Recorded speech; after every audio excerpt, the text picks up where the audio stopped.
What's going on, everybody? This is Gate 7 International, and we are back. The season is in full swing. My first show back since coming back from Greece. Costa is still in Greece. I'm certainly jealous of that. Costa, how you doing, buddy? Doing good, man. Chilling out in the yard. Happy to be back on the show. Absolutely, absolutely. We hadn't done a show most of the month of July after the Carapapas episode, which was really awesome. If you haven't checked that out, watch the interview with Carapapas. It explains so much of our transfer policy. All I have to say. And I can see in the comments, people are already getting up in arms about things. We're going to jump into all of that. But before we do, ladies and gentlemen, don't forget to like and subscribe if you're tuning in for the first time.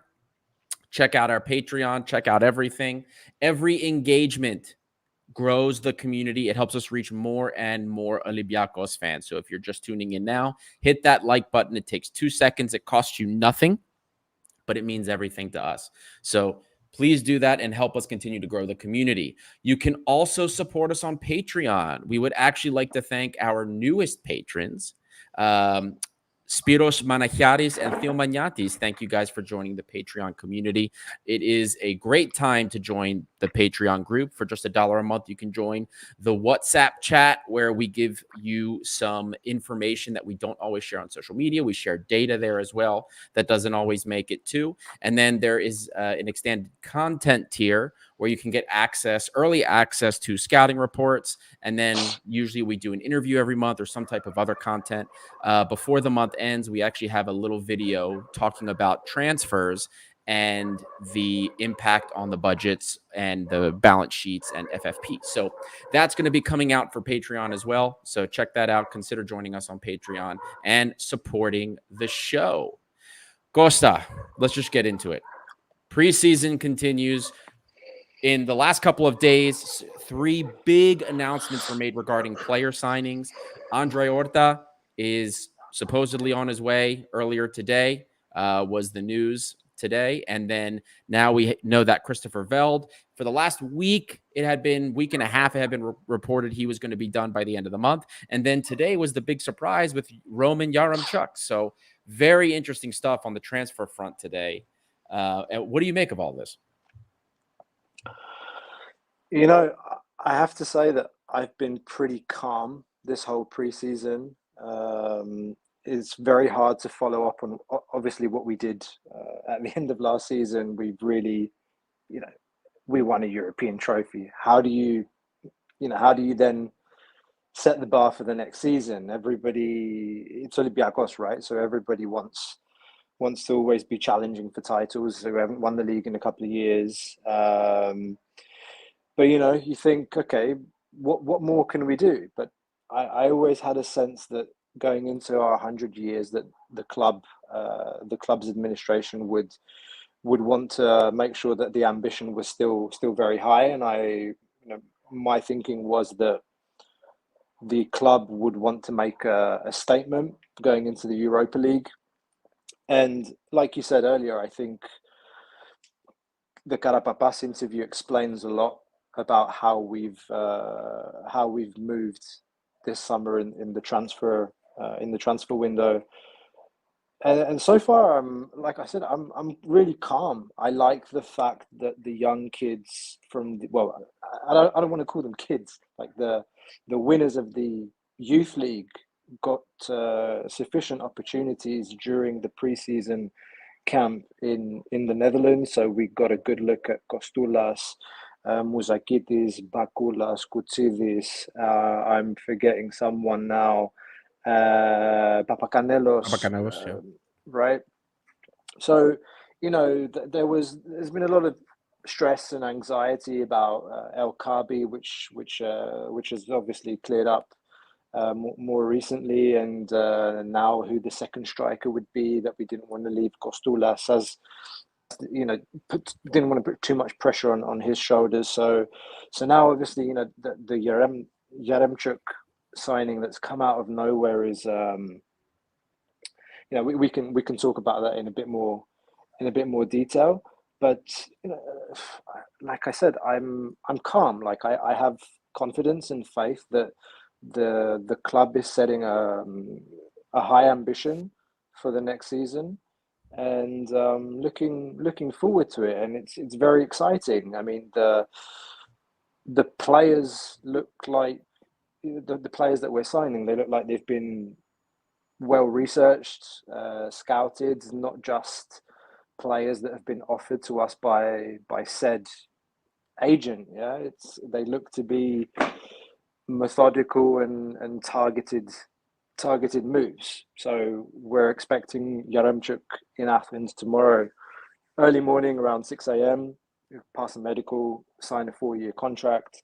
Velde is expected in Athens as well in the coming days. Andre Orta, I understand, there's still some fine tuning on the fee, how much is up front, how much is installments, etc., etc. Right. But that will, I'm pretty confident that will go through. And then you need, I think you need a veteran centre back and a second choice left back. I haven't really been fully convinced by Apostolopoulos if Ortega gets injured. So I think we need a backup or an option at left back to compete with Ortega. And then obviously, okay, the big one is Podence. And there's been talk and rumours about a big signing, a bam, the cherry on top.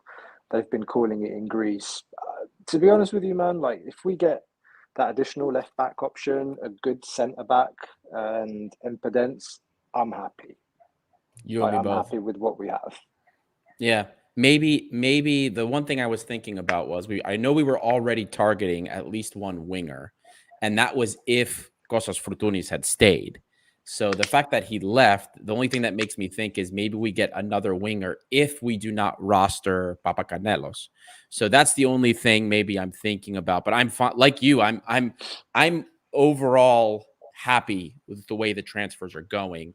There was a comment by Fetanos about the deep dive for Yaremchuk. I've got about just under 7 hours to get that done before he flies in.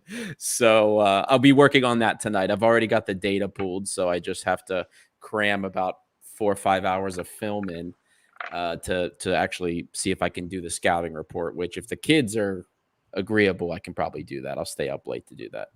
Make my frappe, and then I'll be up till 2 a.m. doing that one. What is this? Costinha deep dive? You know what? I keep forgetting about that because I never did a Costinha deep dive when we actually signed him, or like when they said that he was coming to Olympiakos in the winter of the previous season, and I said I would do one when he became an official Olympiakos player, and then I never actually did it.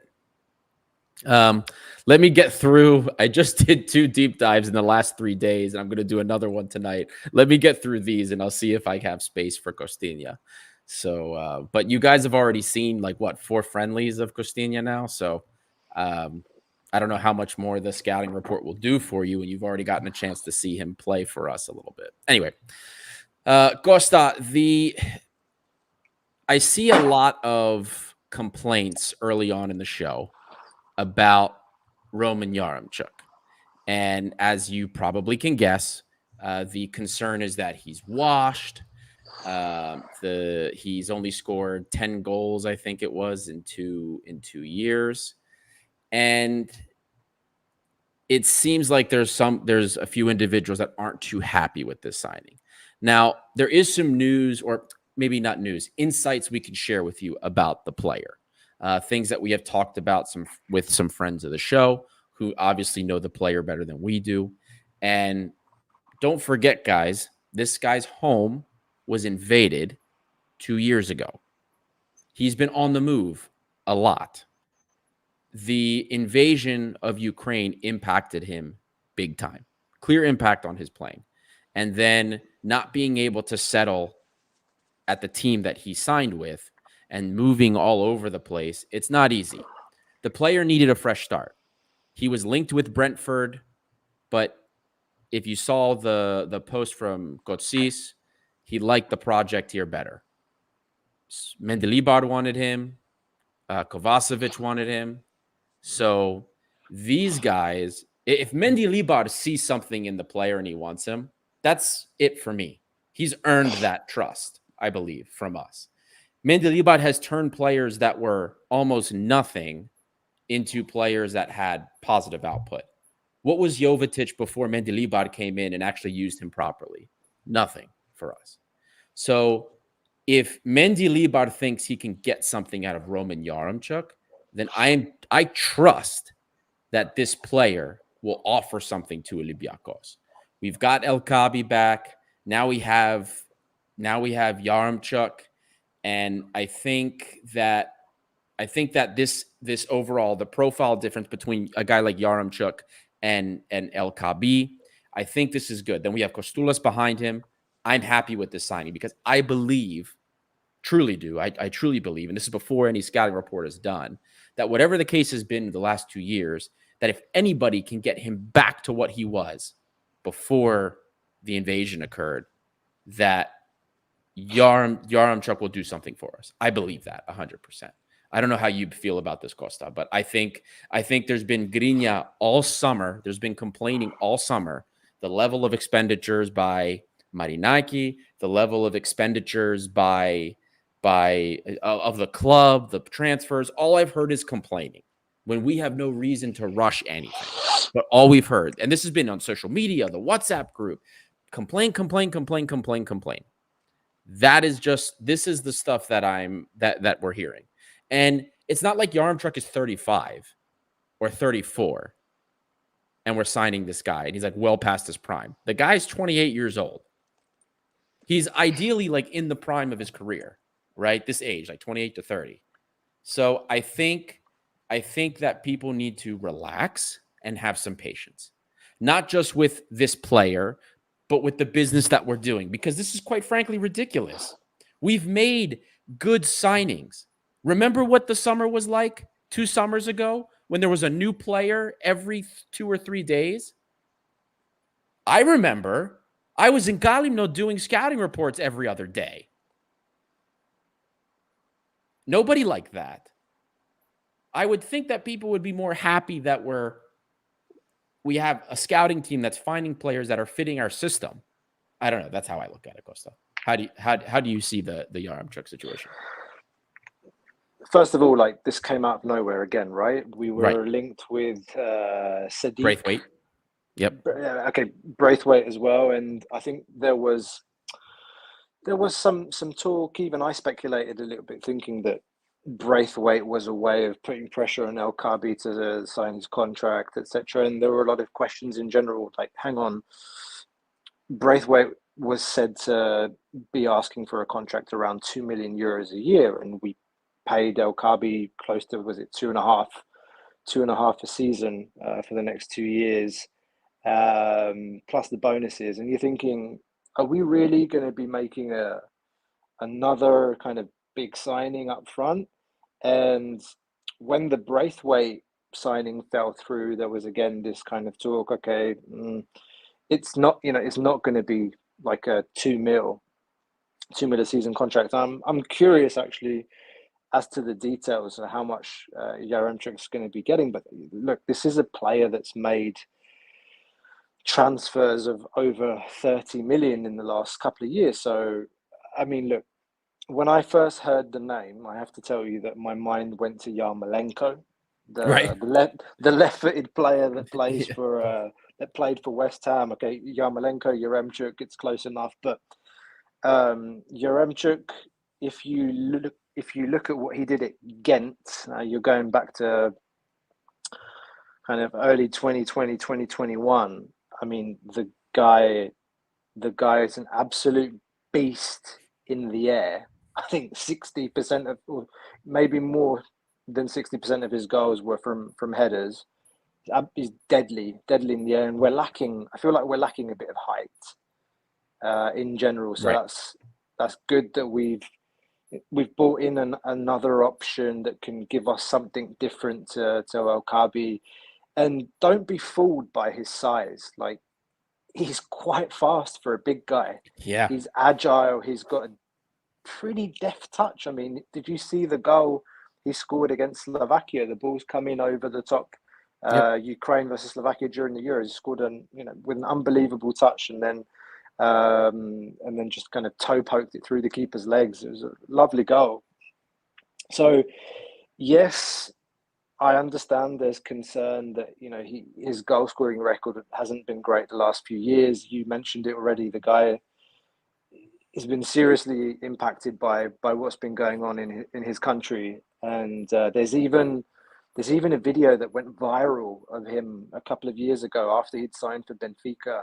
He came on as a sub in a game at home against Vitor Guimarães, and I think Darwin Nunez is coming off, and Nunez gives him the captain's armband, and he goes onto the pitch and he receives a standing ovation from the Benfica fans, and he started crying. So that says something, and there's always things off the football pitch that you have to take into consideration. But look, this is clearly a player that, for me, is far from finished. As a player that needs a fresh start in a good environment, and I think, like you said again, Ari, Mendilibar got the best out of some players that were underperforming before his arrival, and you really hope that he can do the same. Obviously, Yaremchuk is coming from a season in La Liga in Spain, so hopefully some familiarity when it comes to language and just communication with a Spanish coach. He speaks English from his time in Belgium, I know, as well, so shouldn't have many issues in terms of communication and fitting in. I've been reading as well that Kovacevic was really quite heavily involved in convincing him to and bringing him to the club.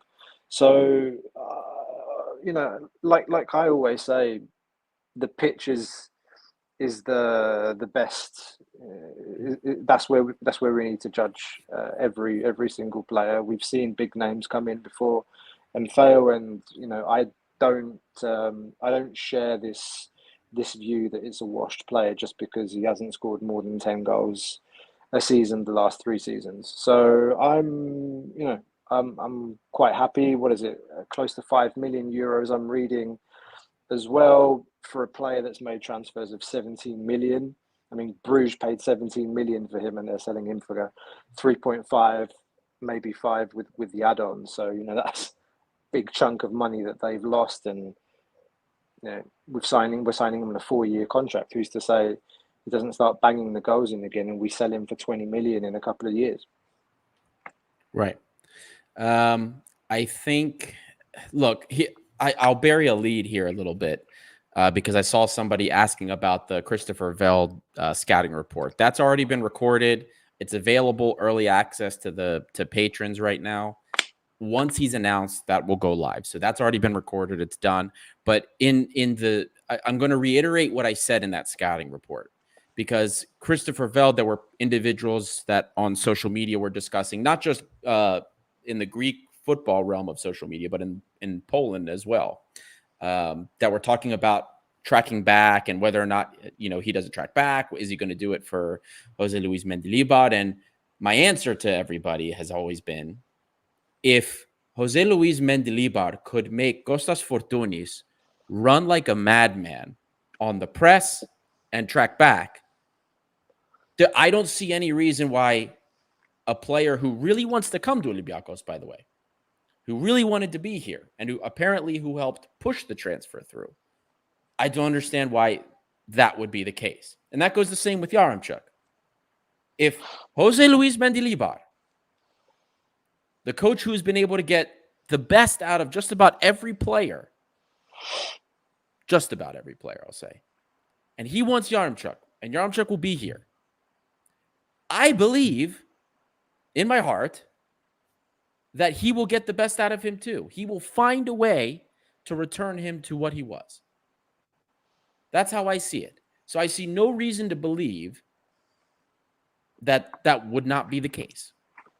And because of that, I'm going to have a lot more patience. I'll evaluate the player, obviously, in the scouting report, but I see no reason to believe that this player is washed or that he will do nothing for us when this is a player that was wanted by our coach. So we'll reserve judgment. and I'll evaluate the player in the scouting report, but I'm positive on this transfer overall. I don't share the same view that a lot of other people have. Can I just say, because there's a few comments I think I'd like to address. One is on, is he a Jovetic replacement? The Jovetic, not I at put all. that one up earlier. Yeah. Yeah, nah. No, The way that different. Jovetic was used as well by Mendilibar, particularly in the European games where he kind of stick him out on the left Yeah. and use his. I mean, Jovetic was wonderful on the ball, so much experience, like technique, skill, and calmness on the ball, the ability to bring players into play, start things. Don't get me wrong, like we've heard from some sources, okay, Ukrainian chaps that we talk to, that this is a player that is actually pretty good at bringing others into play, but more from the position as a centre forward. He, I did see a couple of times where he'd get the ball out on the left hand side and he'd dribble like towards goal from the left and bang a shot. But certainly, I don't foresee us getting that same kind of creativity that we got from Jovetic at times, and that calmness that he offered. This is definitely, I mean, this guy's a centre forward, out and out centre forward. And you remember how we used Jovetic when he actually offered something to us under Mendilibar, was not as a centre forward.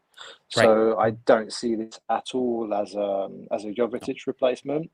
And the other comment was that I wanted to address was on El Kabi and his injury, how serious it is. At least from what's been reported, we understand he has a stubbed toe. He stubbed his big toe. So yeah, it doesn't surprise me that he's missed just a bit over a week if they want to ease him in. So we expect that he will play in the friendlies in Italy against Roma and Ternana next weekend. And that goes the same for Stamenic as well. Stamenic is expected to be back for those friendlies. Danny Garcia, I think, is a little longer-term injury, but needs a bit more time. Yeah. Yeah, but Stamenic is supposed to be back as well. So right now, I'm just praying. Before we go back to what we were talking about, I'm just praying that Heze stays injury-free through the Olympics. But that's a different conversation altogether. There was I saw another comment about Veld. Here it is, Nolan Linder Fox. Nolan, as I said earlier, the scouting report's done. I go into a lot with Veld. There are some risks to this transfer. I go in depth in the scouting report. I promise you. Context, what the player's good at, what he's not good at. There's a lot. There's the risk payoff that gets talked about in depth. So that will come out soon. We're expecting him to sign early this week. So you'll be able to watch that, and then you can form your own opinion. And if you want early access, you can always join our Patreon group at www.patreon.com/international, which you can find in the link or in the details below on YouTube. If you want to check out Patreon, you get early access to these deep dives. Now's the time during the summer in particular where you can benefit from that. That's correct. And a few hundred of you have already passed through the show. There's over 200 of you listening right now. If you're listening right now, don't forget to like and subscribe. I only saw a handful of likes on the show, and there's over 200 of you in here. So take a quick second. It costs you nothing, but it means everything to us. Hit that like button and help us find even more red and white fans. Moving on from Yaremchuk, because I do want to talk about a couple of other players. I want to talk about Horta, and then I see we had some questions about Daniel Podence. And we do have some information that we can share with you about Daniel Podence. But it is really important. I know that there's some fine details to be worked out here. But the guys talked about it a little bit on the show last week. And it's extremely important to me that Andre Horta is coming back to this team, especially in a creative in a creative aspect, because we're losing a really huge creative piece in Cosas Fortunis. We can say that offensively. The Cosas Fortunis were responsible, him and Daniel Podence together were responsible for almost half of our goal contributions, which is insanity to think about. So if you're losing such a creative piece, then you have to make sure you have somebody that can do that. Because quite frankly, if you've been watching the friendlies, you've seen that we don't really have that player right now in the players that are available in preseason that can really make something from nothing. As good as Gelson Martins has been, as good as Muzakitis has been, you don't want to put that on a young player. But you don't have a player right now that can really make something out of nothing. So you have to bring this guy back. And it's a huge thing for the club to be able to bring a guy like Andre Horta back. So I think that I don't believe people realize how important this signing is and how delicate the situation is, how difficult the Portuguese are when it comes to dealing. So if the club is able to seal this before August 1st, it is an extremely huge win for the club. And we'll talk about Podence later. But regarding Horta, Cosa, do you share that opinion of how important that transfer is for us? Yeah, absolutely. I think particularly coming off the bench, I really like the player. I agree that particularly after not re-signing Fortunis, it becomes even more important that we bring him back, like as a piece that's familiar with the way that we play. He doesn't need time to gel in. He'll come in and he'll fit right in.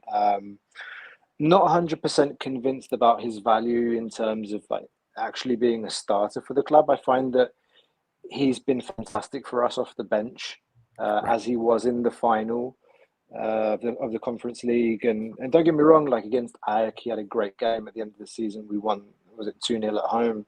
He scored 2 goals. He's a really nice player. I do really like him. Good set pieces. He brings that element in as well.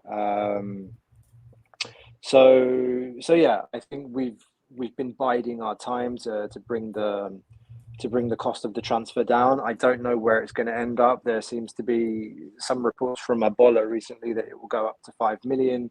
The option was 6. We tried to bring it down to 4.5. Let's see where it ends up. But yeah, no, I'm happy.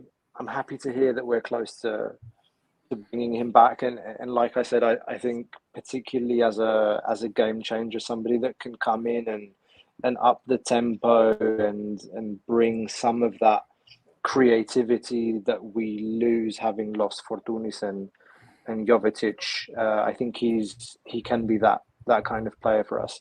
Is it, is the fee going to be too expensive for what I call somebody that comes off the bench?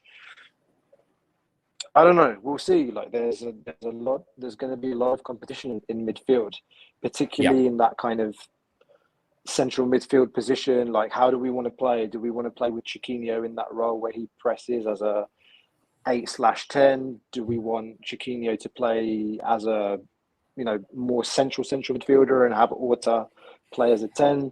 Orta can sometimes come in off the left. He gives us options, so I think that's good. But again, my caveat with Orta is I'm not sure to what extent he would be a starter like for the club. I think the way we've seen Chiquinho used in the preseason friendlies and the way just overall, the way the pressing scheme has been, it has not changed since this past season. Everything is pretty much the same. And the way Chiquinho has played is the same as it was. We see him getting very far forward. And I think if Horta comes back and we see how he's used, I wouldn't be surprised to see him start. And again, playing like maybe further up on that left side. But I wouldn't be surprised to see him start. But again, it's going to depend on the context and who we're playing against, the situations. Are we going to go with something more balanced in the midfield? Are we going, like a Chiquinho, Stamenic, Heze, somebody, with two players that are going to be able to track and really, really press. Because remember, our number one offensive strategy here is the press. Our press is everything, guys. As much as we love our open play buildup, we are not building a team around the open play. It's built around the press and the counter press, because that is how we manufacture most of our opportunities. It was how we manufactured most of our opportunities when Mendilibar came last season, and it's going to be how we do things this season. Granted, now that we've had a full preseason, we are seeing much better buildup. In the preseason friendlies, we've seen 2 goals now that came from build up out of the back where we got forward and we scored. We didn't see that last season. Most of it came off of the press or the counter press or situations further forward in that respect. So, but even so, even with a definitive possession identity, the press is still the most important part of this team. So I'm not going to be surprised one way or another whether Horta does or does not start, but it doesn't change the fact for me that he's an extremely important part of this team. And in a team when you lack the creativity of a guy like Cosas Fortunis, you have to have a guy like Andre Orta, a guy that sees things and he can play beautiful balls and again, make something from nothing. Not that he's going to dribble through people, right? I'm not talking about a guy that's going to dribble past 1-2 players, but a guy that can play the ball very well and see pieces moving and then make those balls that need to be made. That's something that unfortunately we are in short supply of right now until the signings come in. And quite frankly, even some of the signings that are coming in, unless Daniel Podence is back, they're not exactly that type of thing either. Again, not to bury the lead with Christopher Velt, you'll see that on the scouting report. But this is how I feel, and this is how I'm seeing it as players are coming. But you have to have at least a couple of creative players. We're not going to get anywhere just with players that are workhorses and playing linearly. Unfortunately, that's not how it's done in football. You get up to a certain point, but you have to have at least a couple of players that can do that for you, whether they're off the bench or not. So anyway, that's the conversation, at least around Andre Orta. I think, I mean, it's always, I think it's wrong to really make clear judgments from the friendlies that we've seen. Of course. I think, but at least from the little that I watched some of the games, Christos Mouzakidis looked to be our most creative central midfielder in terms of the actual vision, like being able to pick a pass or see something happening off the ball and play the ball. You know, over some of the passes he made to Masouras, right, in multiple games. Just like, I've been really impressed with his vision and his tenacity, despite the fact that he's quite a little guy. And maybe this is like, it's a bit of a crazy comparison, but he has a little bit of that Modric in him, in that he's quite diminutive, he's quite small, he likes to go towards the ball and make things happen, he's not afraid. Talking about a kid that's 17 years of age, going 18, I think he's been brilliant. And for me, like, I'm going to say this really early on now, we're not even into August, but for me, we really need to have a clear plan, like, of development and how we use this player this season, because I look at our midfield and you've got Stamenic, Danny Garcia, Chiquinho, Andre Orta coming back, Hesse coming back from the Olympics, that's 5, and you've got Mouzakidis 6. right. Am I missing someone? You said Garcia? I said Garcia. Okay. And Garcia's kind of the wild card here because, okay, first of all, when we brought him in, we were like, oh, is this like an Iborra replacement? And hopefully it's not an Iborra replacement in terms of how much this guy got injured last season. And lo and behold, we've signed this player, got injured pretty much right when preseason camp started in Holland. And we've heard that Mendilibar, had this guy as a captain at Eibar. So I'm super curious, like how they use Muzakitis going into this season. I have no doubts. I have zero doubts that he will be in the squad. When Mendilibar talked about having more than one Yep. player on the roster this season, I believe it will be Muzakitis and Kostulas will be there.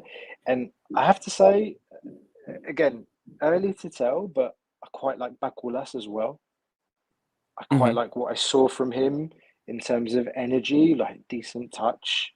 There's some potential there too. Like, I mean, how much how much better is like a Manolis Siopis? There's always we've talked about Manolis Siopis Right. quite a lot over the last couple of years as an academy player that we could bring back, that was Greek, that could help with the European squads that we register for Europa League or European competition in general.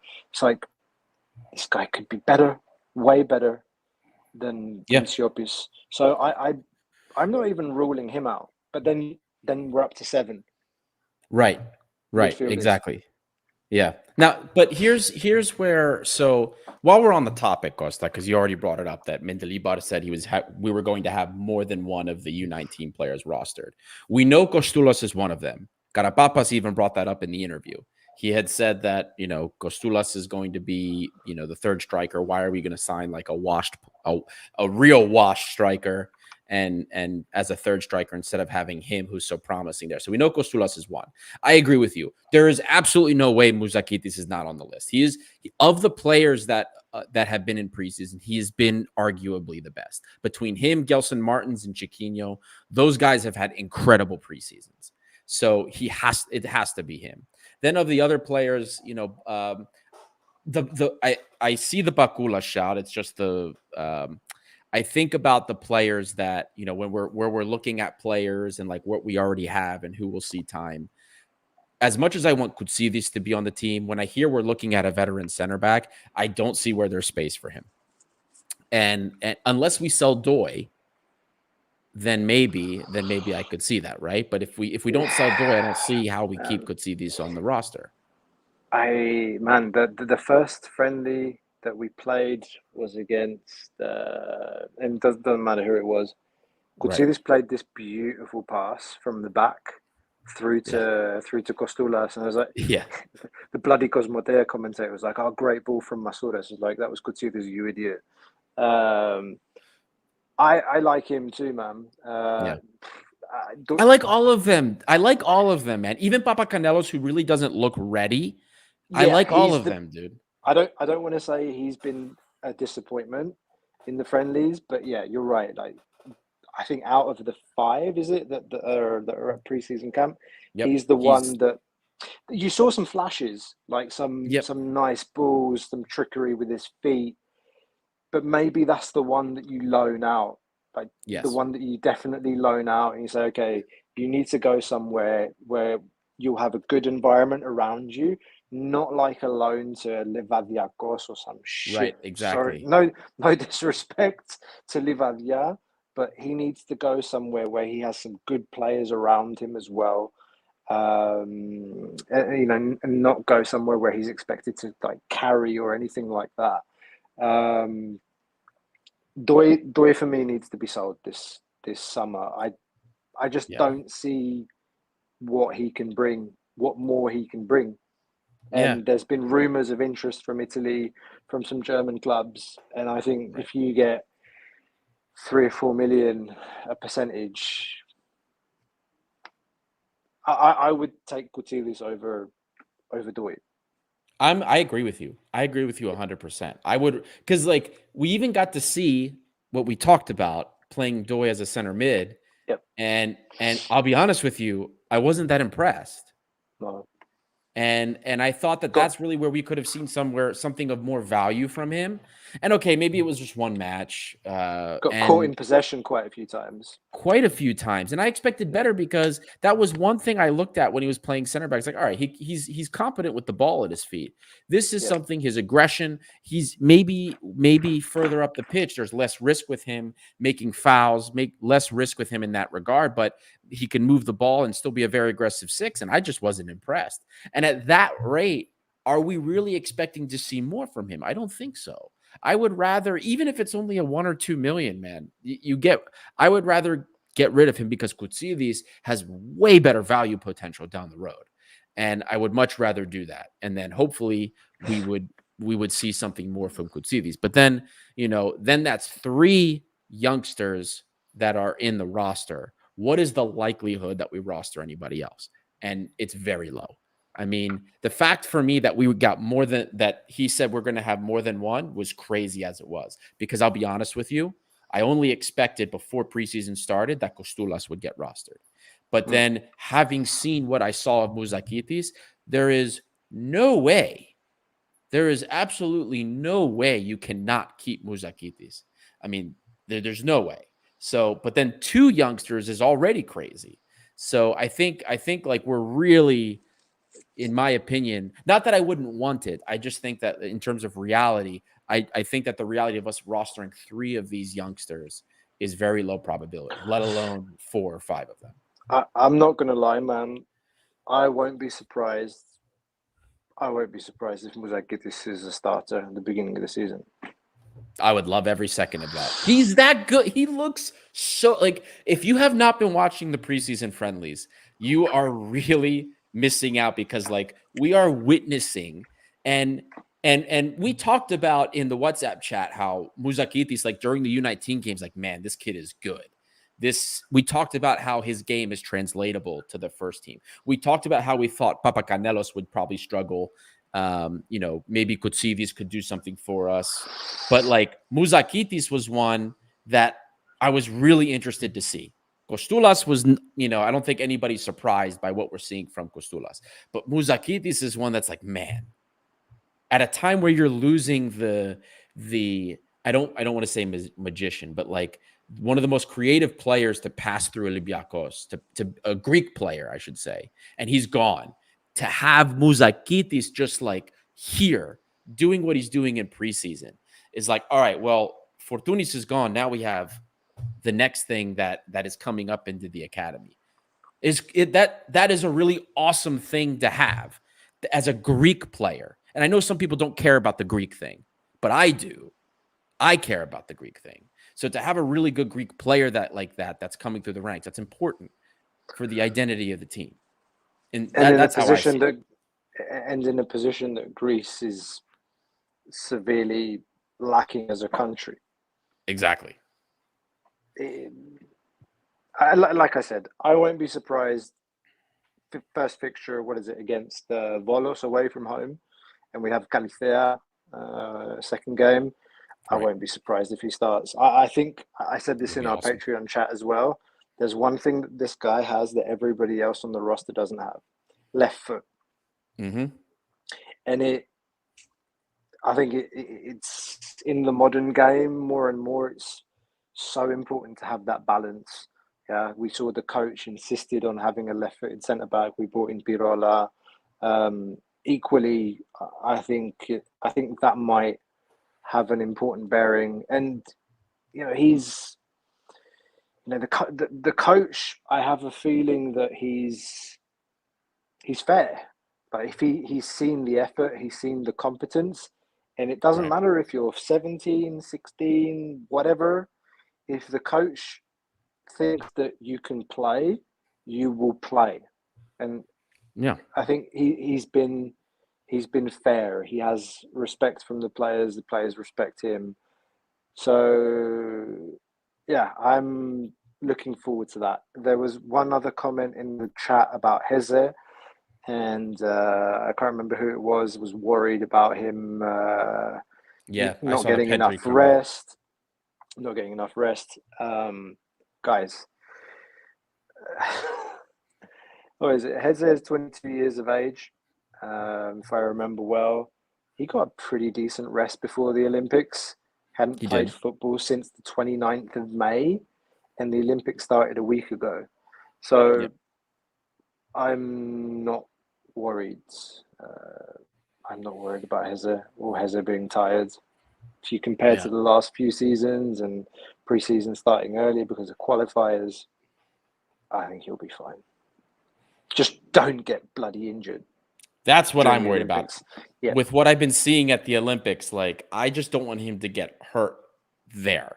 So that's more my concern.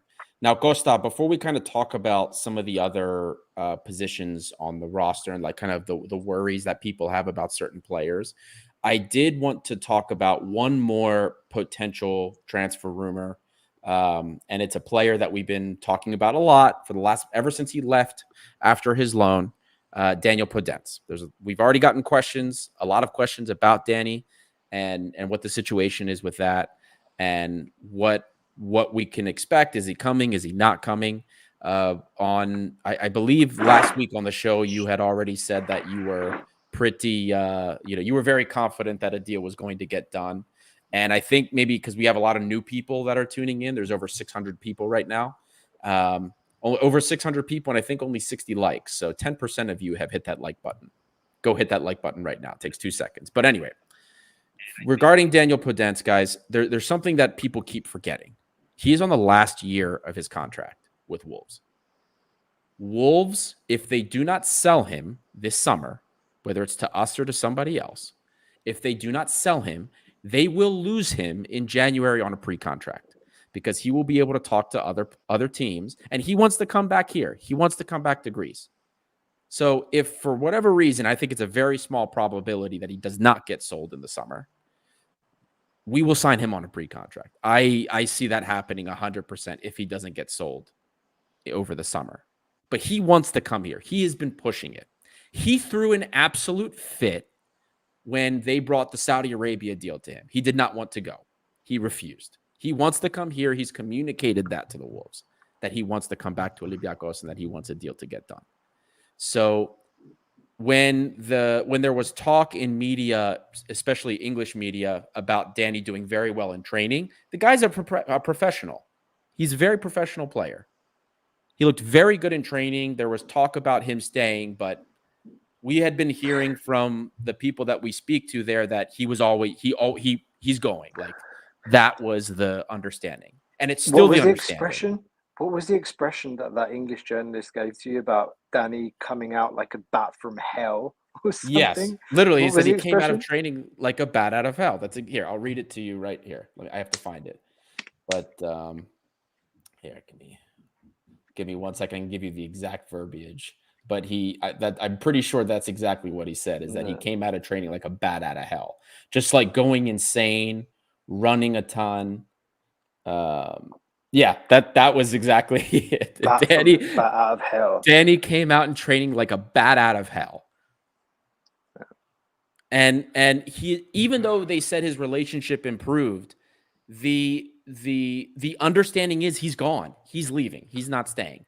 Wolves are trying to get as much money as they can get for the player. They want to recoup whatever investment they can get out of the player. But the understanding is he is gone one way or another. He's not included in their preseason tour in the United States. He's gone. He will. And to me, that says he's coming back home. He bought a house in Glifada, guys. Or so the rumor was. He's not coming back because he bought a house. Okay, Mirallas that just bought a adds house. to it. That just adds. It's like Mirallas bought a house in Glifada when he left for Everton. That's true. Yeah, I mean they him and his family clearly love the country. They come back in the summers, and I don't pay too much attention to he bought a house, which means he's coming back. He's more importantly, he wants to come back, and like you said, Wolves will lose him in January on a pre-contract, and I think that's the big negotiating chip that we have, and we've been saying this on the show, in our Patreon chat as well. For me, it's really a matter of time. Exactly, it's just a matter of time. It's just a matter of time. I said this on socials as well. I like to think that on the 8th of August, when we play Forest, he will be announced like on the megaphones, something like what happened with Roberto. But his his contract extension was announced during the game. If you remember some years back, Yeah. but I feel like the club's obviously very secretive. But I just have this feeling, like when we play Forest on the 8th, something's going to happen. Like at halftime, they'll make an announcement, and he'll come out with his kit on and the number 7, and he'll come on That at would be halftime. amazing. Everyone loses their shit. That would be amazing. We're Olympiacos fans, and we like to dream. We've lived some magical moments, and this would be another one. And what now? Podence is 28, 29. He's 28, man. You just signed that guy in a 5-year contract. Done. That's it. Exactly, man. That's how how appropriate, man. Just let him finish his career here. You know what I mean? It's go ahead. Sorry, Ari. The one thing I worry about, and maybe you can answer this for me. Give me your view, and maybe this is something that's concerning for our listeners and other fans. Can we finance a move like this? Because we talk about FFP a lot, and you know this better than most, maybe better than anyone. This deal won't go through for less than 10 million euros for me. Right. So and we've spent already more than 15, 20, close to 20. We've sold a few players. I think if you count, let's just talk about Orta, Christopher Velt, and now Yaremchuk, right? If you count all of those players that are coming in now, the amount that we've spent is like close to 17 million euros that we've spent so far. That's including Pirola. Including Pirola, okay. That's including Pirola, yeah. So it's about 17 million euros. Stamenic is on loan. Garcia's on a free. Yep. Okay. We've only sold about 5 million of players so far. Now, here's the thing, Costa. Here's the thing. So let's say we do Danny for 10 million, right? If we do Danny for 10 million and we sign into a 4-year contract, we can amortize that contract for 2.5 million a year, which is more digestible. So it's Yaremchuk is also a 4-year deal, correct? And it was a rumored fee of 3.6 million. So that means we're going to amortize 900K per year. So these are much more digestible amounts to deal with. Now, still 2.5 million for us to deal with in 1 year is still a lot, right? Because I'm going to talk about this in the Patreon video. The difference between balancing your books and then the money the cash flow that's actually coming out are two different things, right? Because we don't know what the installment situation is going to be like. Right. And depending on what the installment situation's like, Olympiakos has a choice how it can amortize the amount of money from the transfer. If you're paying in installments, you can choose to amortize based on how much money you've paid, right? So like if Olympiakos has only paid for a certain amount of Danny Podence, right? Like let's say they paid 5 million of the fee within 6 months, they can choose to only have to amortize that amount, then push off the rest until they've paid for it. Like these are little games with the books that you can play to make things match up so you meet FFP. But then you better make sure that down the line after you do that it all meets up.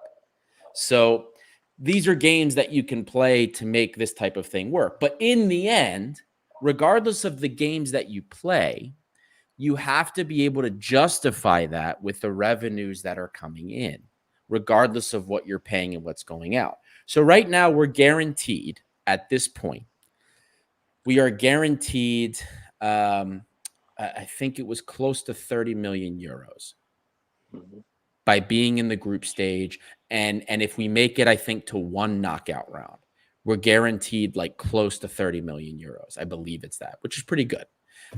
This is the last year of our Cosmote deal for 18.5 million euro a season, if I'm not mistaken. I don't know. I think it's the last year of the 55 billion euro Cosmote deal.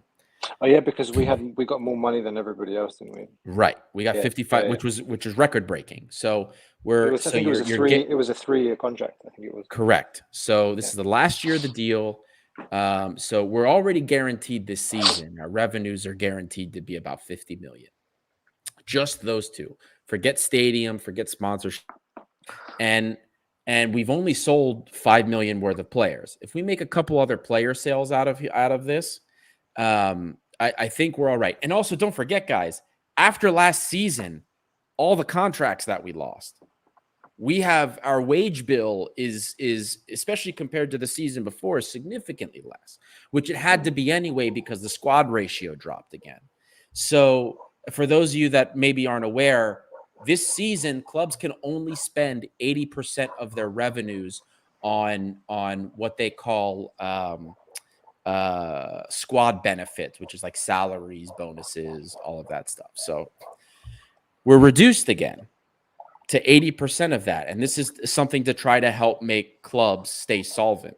So right now we're in pretty decent shape, which is why we're making moves like this, because the expectation is that if we perform the way we're supposed to, the books will, the revenue will justify, or we're going to have to make sales. So, and this is why I get super upset when people talk about this club not spending money, because like, we are spending money. I mean, we're going to spend, by the time this is all done, 20 million euros or more, right? Somebody said Olympiakos has already spent 21 million. Wait, Yaremchuk. That's true. I didn't. I don't think I. No. I added Costinha in the figure before. Wait, but Veld isn't 5 million. Veld is it's like 4 million, up to 5 million after bonuses. So that's not the case. Horta will be about 5 million. Yes. Yaremchuk I thought was 3.6 plus bonuses also. Yeah. They're all, a lot of the contracts are like that. They're like 3.5 million plus bonuses and add-ons that take it above 5 million. Right. But whatever, regardless the case is, right? It's we will, if Danny comes, we'll have spent over 20 million. And we've only sold 5 million worth of players. So our net spend is going to be eight figures, 100%. And this is a lot of money being spent because we're building something special here, and we're expecting to win the title. So it's there. Oh wait, here we have a question here, Costa, from Dakis Carabetos. Can you explain to me how a club buying a player 17.5 million, giving him a loan after 1 year and selling him, they lose for 12.5 million for fun? They're actually, so it depends how you look at it, Daki. So I get a lot of questions about stuff like this. And because sure, from the outset, the way you're looking at it is like, yeah, you're losing value on the player. But technically, here's how a club is looking at it. Sure, you buy a player for 17.5 million, you loan him out, you sell him for 5 million the next year. You're not losing as much in terms of book value as you think they're losing.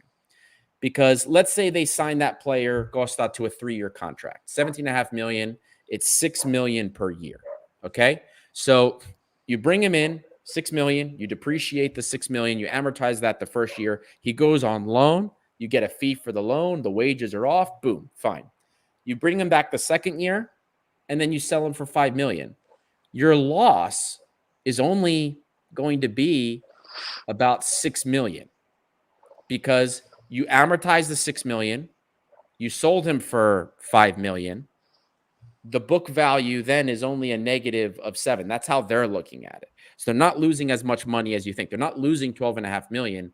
The way they're seeing it is they only lost 7 million in book value. So that's why this kind of stuff happens, because when it comes to financial reporting for FFP, we're talking about book value. They're also looking at your revenues and how things have been affected there, but it's more about book value than anything else. So, Notice K, could it be that the plan is to balance all the spending with a big sale in one of the next 2 transfer windows? That would not surprise me. Eze right now is probably one of our most valuable players. I don't think we sell him this summer. But we're not selling him right now, man. I think he said one of the next 2 transfer windows. So next summer, I wouldn't be surprised if we sell him if he has a good season. I think if we if that were to happen now, I don't think it will. Like the fan base would be up in arms. Yeah, Obviously, like if a bid probably. comes in for 40 million, which it won't, but no, I think we keep him at least for another year. I look at sellable assets. This one, yeah, Yeah. And this a would lot be of positive book value, by the yeah. way. The Smith says we should get 3 to 4 million for BL. We paid, what was it, 5 for him? It was reported 6. It was Right. reported 6, but when we spoke to some Spanish journalists, They said that was wrong. Yeah. they said it's not 6. Let's just do the thought experiment, right? Let's say we did pay 6, right? We paid 6. He has a 4-year contract with us, correct? I think he still has another year. 2. Another year. So that's 4-year, right? Yeah. 2, 3. No, 4. Yeah, 4-year contract, right? So Yeah. you amortize of that 6 million, 1.5 a year, which means if we sell him for 4 million, he's in the 3rd year of his deal. If you sell him for 4 million, then that means you've generated a positive book value by selling BL. That's it, right there. Man, I think if we get that kind of money before, send him on his way. The thing is, like, one thing I've been slightly disappointed with in the friendlies is that he hasn't played in his position. Like, we haven't seen a 4-4-2. No, we haven't. Per se, you know, I would have liked to see him in that kind of Jovetic role, but he's always been deployed as a winger. Yeah, Masuras and NBL, and yeah, some people were saying in the chat that he had a decent game against Nijmegen. I don't read too much into the fact that when he was interviewed by the Olympiakos channel on YouTube, and he was saying, "Oh, you know, I'd like to stay." Of course, what's he going to say to the official Olympiacos channel? Yeah, right. Exactly. Like, you know, I'm looking, you know, I want to. Is he going to tell them he wants to leave? Yeah. My guy, like, no. So, But no, I hear what you're saying. And that tells me something, Costa, because we've talked about how logical Mendilibar is, right? He played Jovetic in a role where he could hold the ball up instead of as a point man, which we knew wouldn't work. He's been very logical with how he's played certain players, and it's worked. So if he's not playing BL in that role, that false 9, or not that he uses false 9s anyway, but like, or behind the striker, that tells me that maybe there's something else wrong with the player. If everybody is pushing him out wide, it's because there's something else wrong with the usage of him centrally, and it cannot be used. And that worries me. To be fair, like, there has been a distinct lack of option when it comes to like having wingers. So that could have been forced upon him, because we've got Gelson.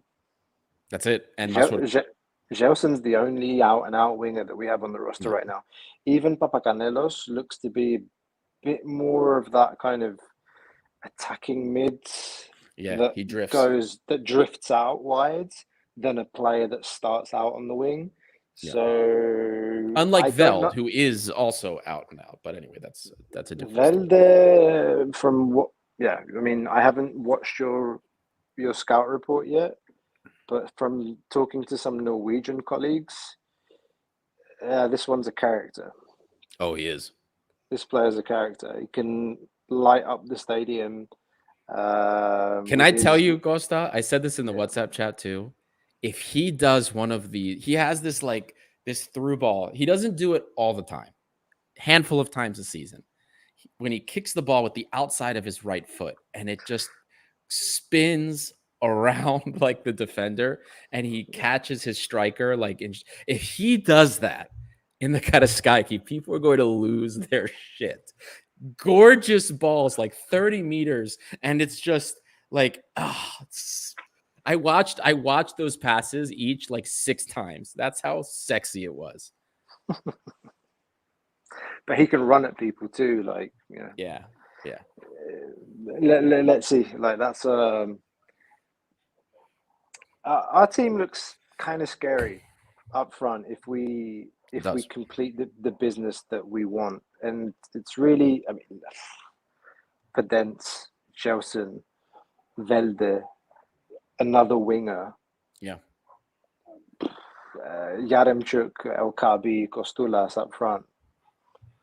Pretty damn good, man. Like, and you know, we've moaned and whined about our inability to win derbies.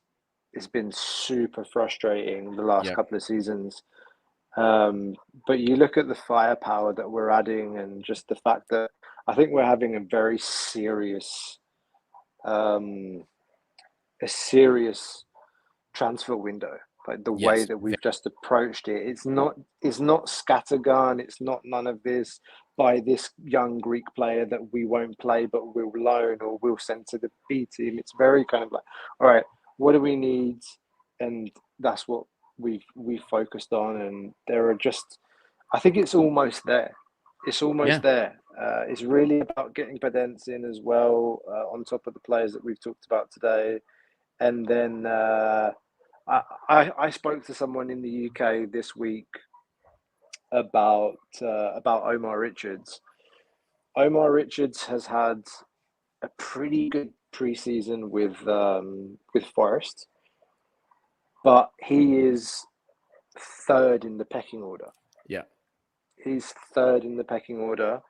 It's Ola Aina that's the starting left back at Forest, and then Harry Toffolo, and then Omar Richards. There is a possibility that Harry Toffolo gets sold this summer, but currently, I think there's a good chance that Omar Richards could come back.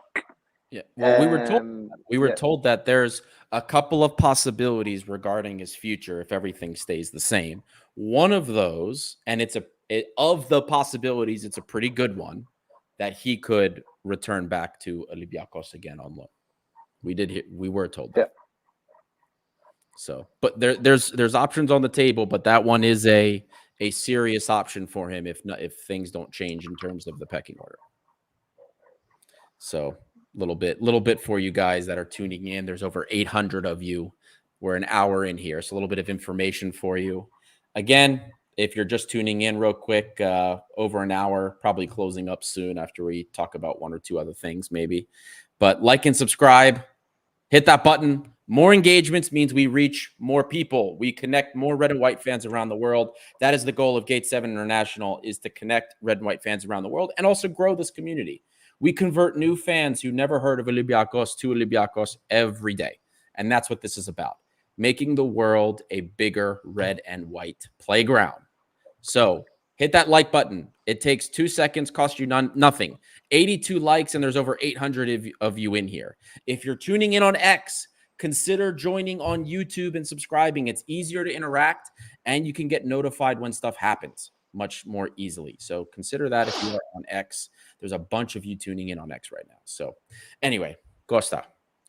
We were talking about Omar Richards. The left back situation you had mentioned earlier, you didn't like Apostolopoulos as much. I don't disagree. I didn't like him. I think he's the third option. Right. Yeah, I think he's the third option. I thought he was like he brings effort and heart, and I appreciate those traits in a player.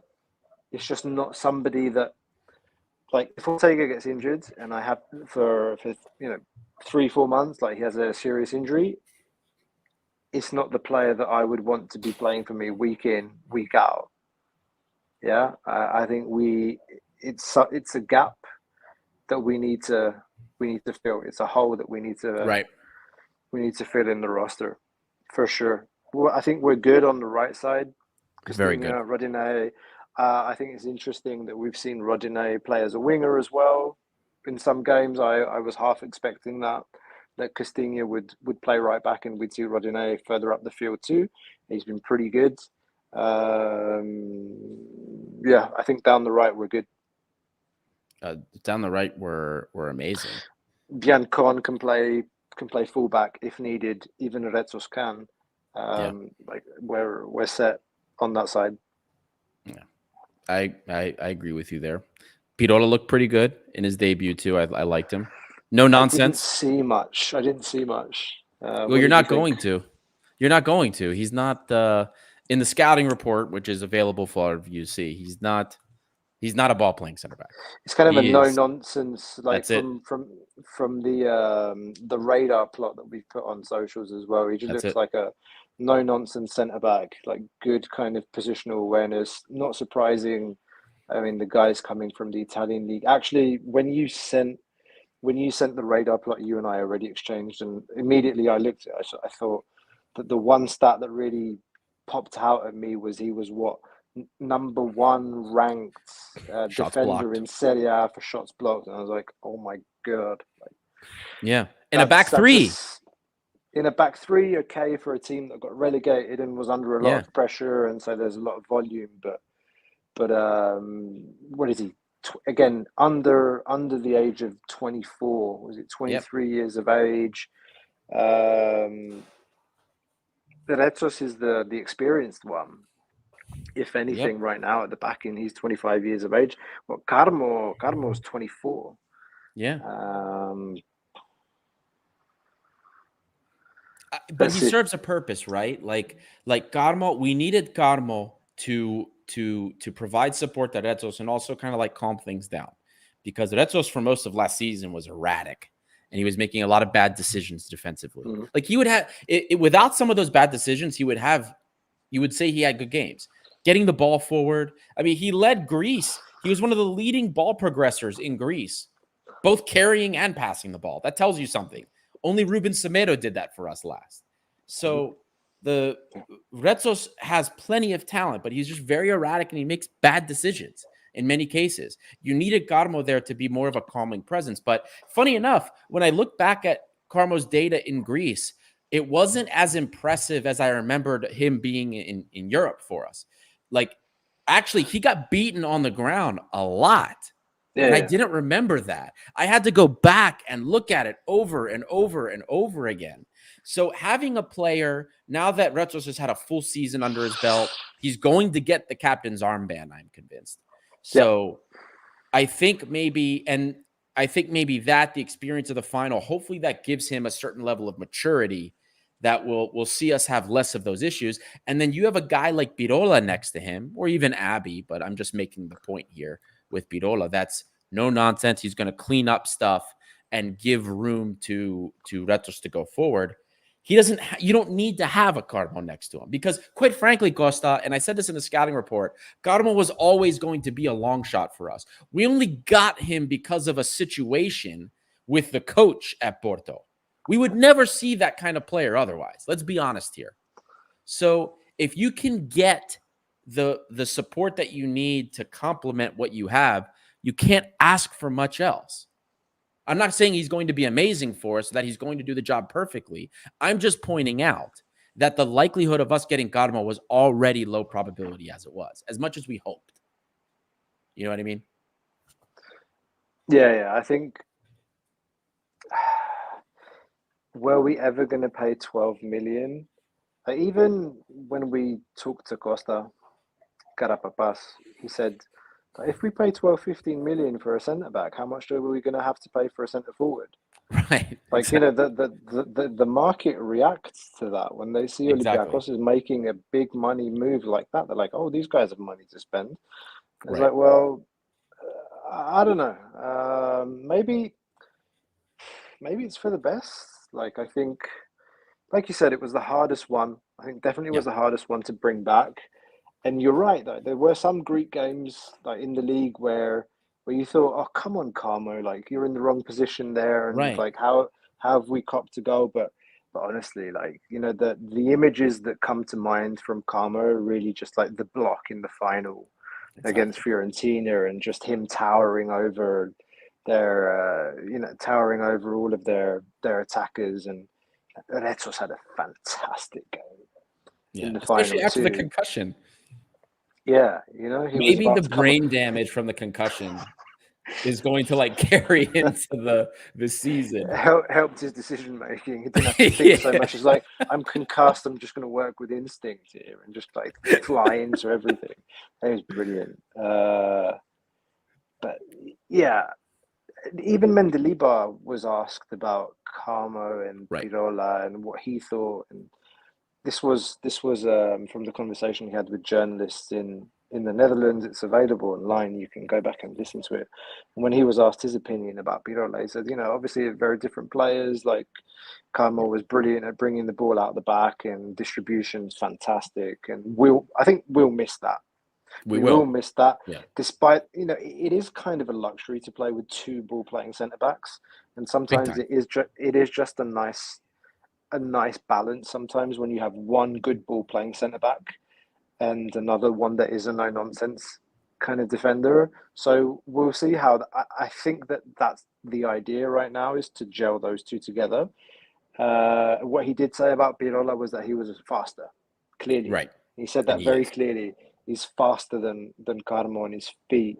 And one thing I did notice from, again, little that I watched from the friendly, very communicative, talking to the players around him, and that's important for a new guy, fairly young defender coming in, and Right. that he's done that from the first, friendly.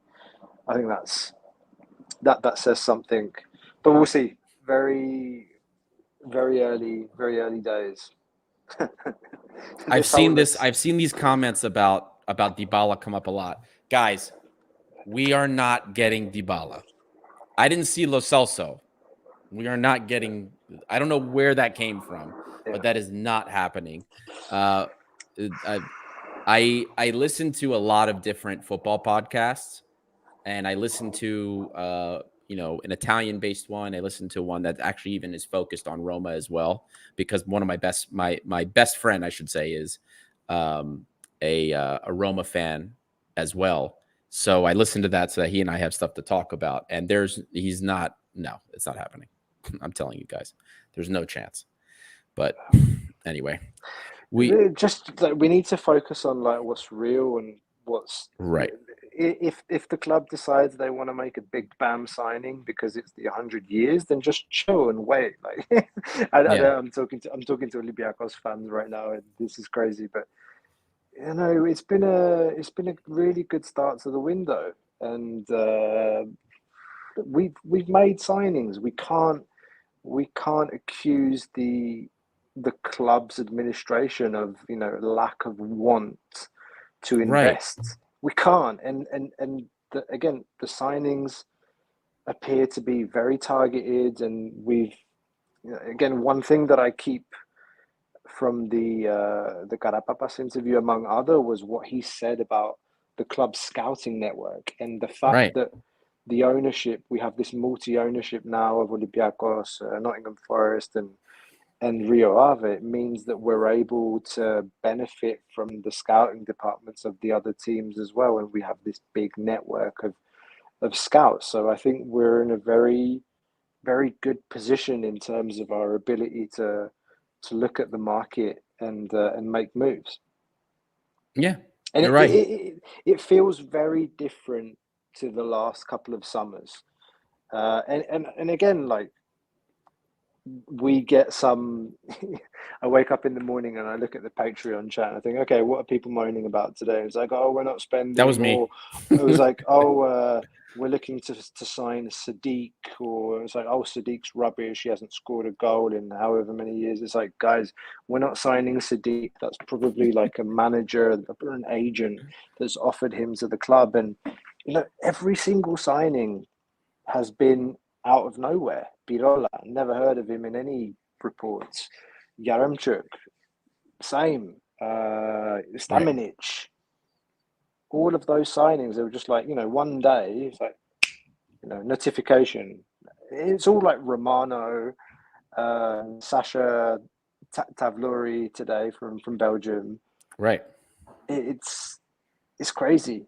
Like, it's not the same, right? It's not the same as previous windows. It feels like it has changed.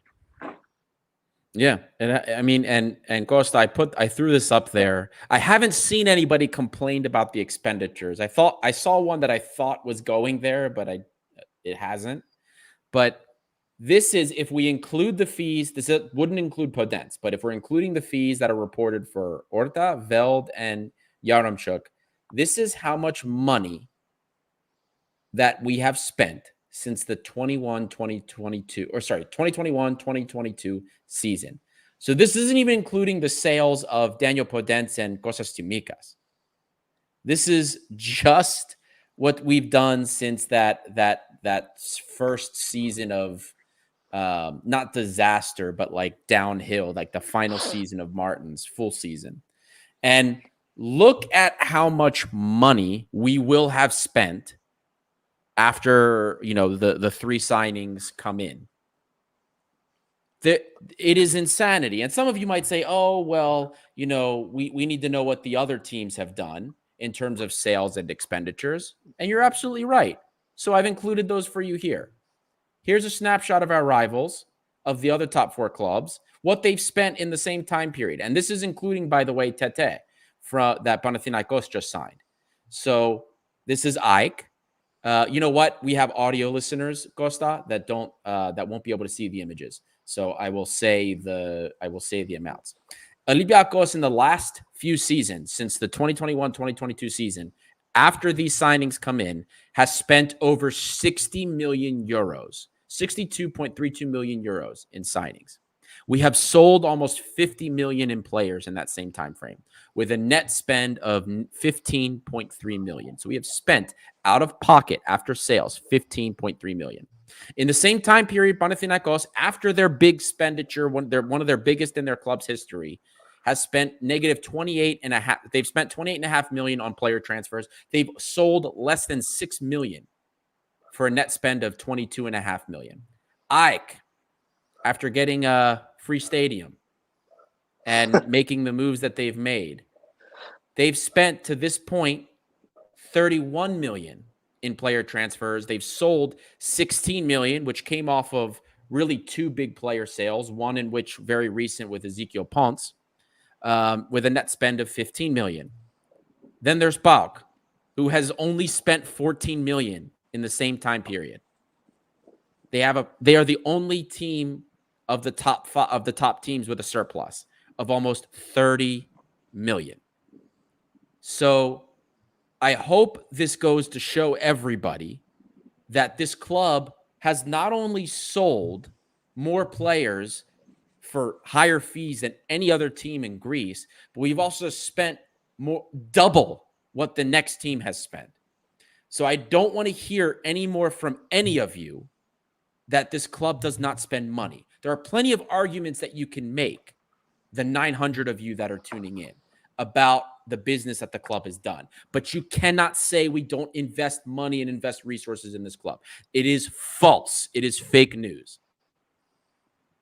So I hope that I clarified that for everybody here. We are doing a lot of business, and there were things that were done in the last season or two because of the mistakes that were made. But we are building now on the positives and hopefully more on the successes. We're making better decisions, beginning to make better decisions. So it's the way I see it right now.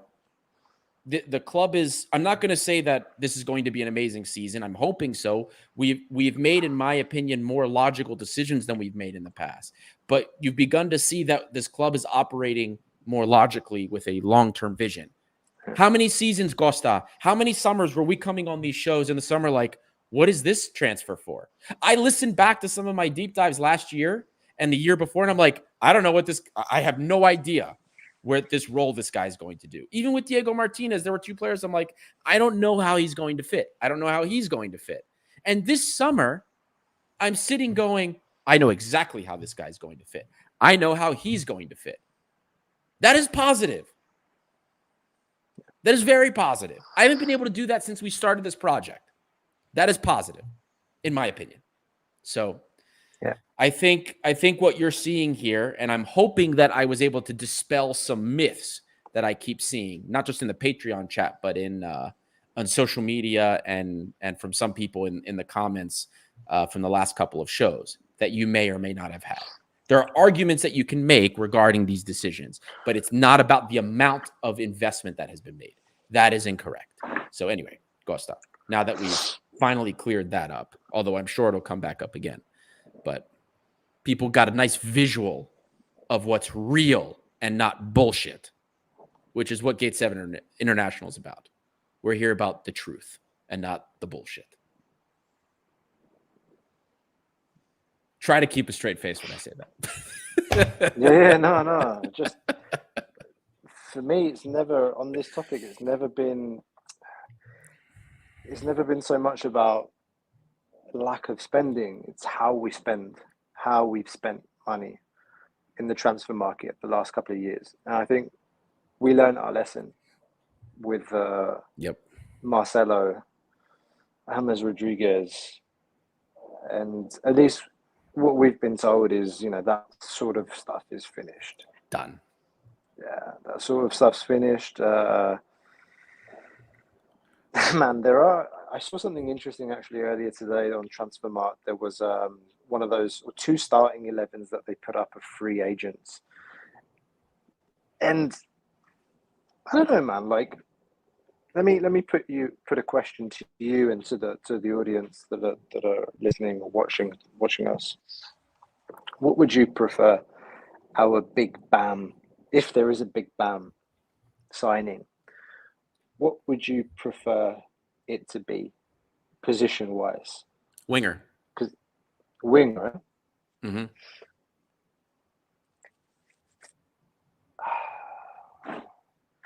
The way things are right now, I would want a winger. I'm not gonna lie, man. Like I want an Olaf Melberg type signing. Oh, you want a center back? See, here's go and get Mats Hummels, for fuck's sake. Just go and get him. He's free. I don't know how old he is right now, but besides the point, I feel like if I look over the park at our team, and you've got Podence and Gelson Martins on the wings, and you've got Velde, and you've got Masuras, you've got the 3 strikers up front. If you to your point, who do you bring? Like another, like a Lo Celso or a Dybala? It feels like it's a bit much. You've got Orta that can play out on the wing too, and there's the comment from Manus. It feels like that's where we need to plug, not a big hole, but that's maybe where we're slightly weaker than anywhere on the pitch, is having that lack of experience at the back, that veteran presence. That's I see the logic. Yeah. I understand that logic, especially with what we've seen in the friendlies, like the most recent performance from Nelson Abbey, or I should say his performance against the Saudi side was hardly encouraging. Now, again, he's looked good every other time we've seen him except one time. But having seen that, you understand that there's maybe a floor there, right, that you didn't expect, and maybe the floor is a little bit lower. So when I saw that, I thought maybe we're not quite as sturdy at the center back. So I see the logic there, especially when we're considering the discussion we had about Pirola and before with and what we had with Carmo that maybe we got used to. And so I do understand that, but I will, the reason I said winger, right, and the reason I was so quick about it, because when I think of that BAM signing, right, I'm thinking of a player that, if we're bringing a BAM, this guy is going to be able to do something on a dime. He's going to be a creator, and that's what Dybala is. When you listen to what Roma fans say about Roma last year, there were 2 players that really, if they weren't on it and creating, they had no creativity, and that was Paulo Dybala and Pellegrini, right? So if we are going to make a BAM signing, and the reason I said winger is because we don't have Podence right now. Hopefully we bring Podence in. But with Horta and Podence, we are limited in the number of players that can create something from nothing, especially if Podence doesn't come back. We don't have a lot of players that can just drum up something. And as much as I love Muzakitis, I don't want to put that on a really young kid. I want to have somebody else in there that I know this guy when he's on, something can happen, because We've seen at this club what happens and how bad games can get, how ugly they can get when you don't have somebody that can do that for you, especially in situations where games, because not every game is going to be open. You're going to have games that are tight. You're going to have games against teams that are blocking you very low that are going to get really ugly, and you're going to need that type of ingenuity. Without Costas Fortunis there, sure, we have Horta, sure, we have Podence, but now you're still missing one. That's why I want the winger, that Bam, that Dybala type that can unlock those teams. That's why I prefer that over the center back situation, because I think if I had to roll the dice on one or the other this season with what we know and what we're seeing, I would rather roll the dice on the Bam for the offensive side of things, because that is where we struggled more, in my opinion, last season, and where we bit things more outside of the Retos mistakes. And I don't think we'll see as many of those this year. So I would rather roll the dice with an offensive Bam than with a veteran center back. Offensive Bam helps you win the Greek league. Also true, which for me is that has to happen this year. 2 years without a title, man. When was the last time we went 2 years without a title? Before Martins came. Well, before Martins came, it's been over a decade. The last time we didn't win the title in one season, right? Well, actually, no. I'm sorry. You're right. Before Martins came, we lost 2 years in a row too. Mm-hmm. I can pop again. Yeah. So that's and I don't want us to go a third season without winning the title. So for me, you have to. You have to win the title this year. Not that I'm not saying forget about Europa League, because you can't. Like, we need to have a strong performance in Europa League too. Yeah. But this is why we need this firepower in all competitions, because it will be unacceptable to not win the title this year. Do we have a 10 on the roster? In what way? Like what? Like a modern 10 or like a 10? No, like a old 10. The 10 that is basically becoming extinct in modern football. Maybe Horta technically can do that, right? But he's but not. BL isn't. He can't, like, Orta can't do what Fortunis did. No. Like, take the ball and like run past or around 3 or 4 players and go in and out of players, and we don't have. Podence played as a 10 for Wolves for a while under what was his name? Yeah, Bruno but Lage? you know what I'm talking about. Like, that thing that Fortunis did, where he would like run in and out of players, and it's so difficult to get the ball off him. And yeah, I'm really curious at the end of this transfer window if we make that kind of signing. And to your point, I think that's the kind of signing it would probably be. I'm really. It also curious. puts people in seats. Like, I don't like using that as an excuse, because people don't like the business side of it. But that's what puts people in seats, Costa. As much as the center back signing might be the more logical, and it might be the more risk averse one. In Greek, you call it an adiaboriki metagraphy. Like, it's not a sexy signing. Like, it's not. Right. It's like, a Bam centre back. It's like nobody really equates Bam signing with a centre back. It's nearly always, 99.9% of the time, it has to be an attacking player.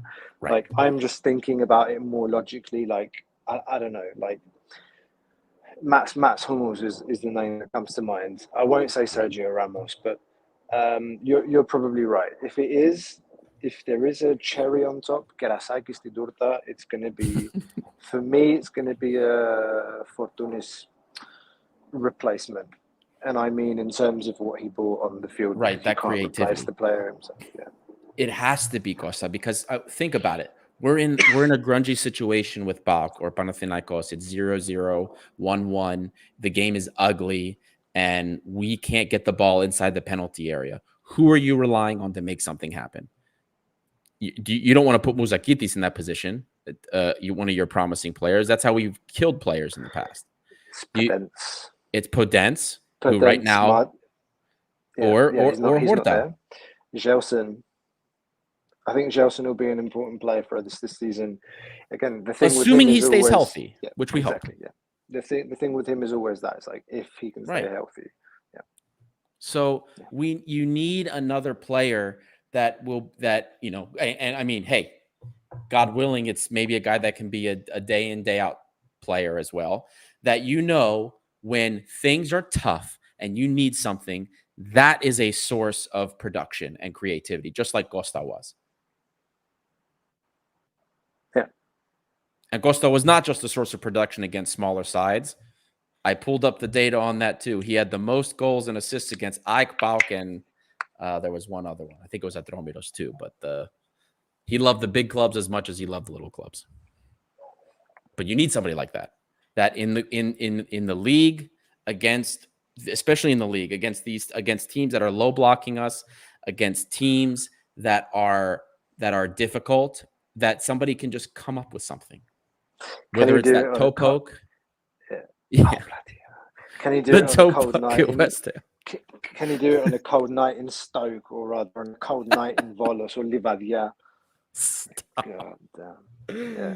Oh. Okay, Costa, we haven't been paying attention to the chat because Dele Ali has come up in this. No. Who's talking about Dele Ali? Bro. Dele Ali. No way. You know best, right? With Dele Ali. Dele was brilliant at Spurs. To a point, like the last couple of seasons, not so great, but come on, Dele, no way. Yeah, no way. I'm trying. I'll take Gibbs White though, but that's a bit. I was kind of thinking about that. I was like, an accessible player, right? He's in the network. Gibbs White. They have to sell him, don't they, this summer for FFP? I don't know what Forest are going to do, man. Like, if they keep Murillo, because I think Murillo's really the one that they were looking to sell, because Chelsea were interested. But now they've signed Milenkovic, and you think, oh my God, if Forest can actually start the season with Milenkovic and Murillo at the back, that looks pretty damn strong. I don't want to talk about Forest now. This is an Olympiacos show, but anyway, I was just saying Gibbs White would be interesting. Yeah, that would be that kind of signing for me. Not but it's never happening. Never happening. We're not talking like we don't have any inside information. This is just us shooting the shit, so to speak, as we say. But anyway, Costa, we're almost an hour and 40 minutes in here. Almost 1,000 people tuning in live, with a lot more than that have tuned into the show. So I think we've run through most of the topics. Is there anything else that we missed? No. I think we've covered pretty much everything that I wanted to talk about. And we're nearly 2 hours in. I'm going to go to bed soon. I was definitely not expecting the show to go 2 hours. I was like, this show's going to be an hour and then we're done. But I guess sometimes the show just takes on a life of its own. Big love to everybody that's been tuning in from wherever you are. I saw some people, lots of people from Greece, obviously. Kalimnos, Cyprus. I saw some comments on Twitter from Savas and from others from Canada, from the US. Big love to everybody. I love it. Thank you guys for tuning in. It's always fantastic to see how big the community is growing. I can tell you guys, when we first started doing these YouTube streams, and we would get maybe, the streams in the beginning, we would get like maybe 10 to 20 people max sometimes that would listen to the stream. And now we're sitting here and we've got lives where there's between 1,000 and the Carapapas interview, it was like 3,000, right? We had 3,000 people tuning in a live audience. In live, yeah. Yeah, and so it's amazing to see how the community has grown, guys. So thank you, everyone. Hopefully next summer I'll be able to see more, see some people in Greece. I wasn't able to with the family meet up with some of the patrons and some others that we were messaging with. So maybe next year I'll be there again. So that would be really fun. A lot of good stuff coming up. We have some friendlies coming up in Italy, as well as the Forest friendly, which will be in Greece. Costa, will you be at the friendly in Greece? Yeah, I just reached a negotiated agreement with my wife about an hour ago. So I will be flying to Athens from Crete on the 8th. I will be at the game on the 8th of Tell August. Tell her thank you from the entire crew at Gate 7 International. Yeah, I will.